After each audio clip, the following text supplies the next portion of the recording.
Assalamu alaikum, Машина Кечи каналының көрүүчүлөрү жана жазылуучулары. Дэу Матиз 2 Өзбекстан 2008 жылы чыгарылган. Адаттагыдай эле биринчи сырткы көрүнүшүн көрсөтөйлү.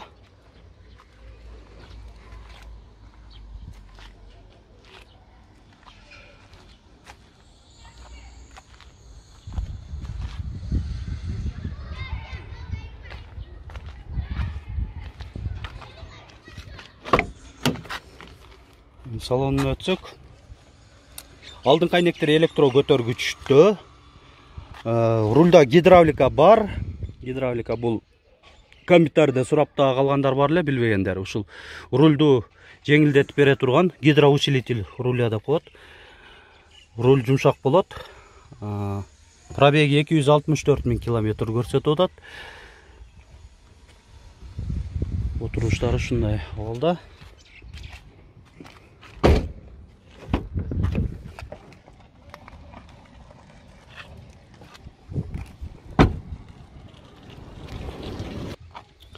Моторун ачсак жагы.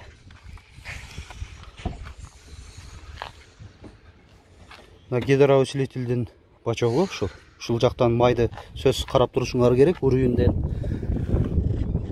өзүнүн баягы меткасында болуш керек.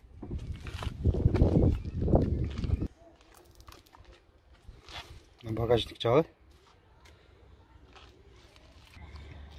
Эми негизи машинанын баасына кайрылалы. Айтылыш баасы 130 000 сом деп атат. Ушу жакындатып эле айтып атам дейт ээси. Ээсинин байланыш номери 772 90 25 55. Биздин канал аркылуу дагы автоунааңыздарды сатыңыздар. Биздин байланыш номер 701 118 118. WhatsApp номер дагы ушул. Көңүл бурганыңыздар үчүн чоң рахмат.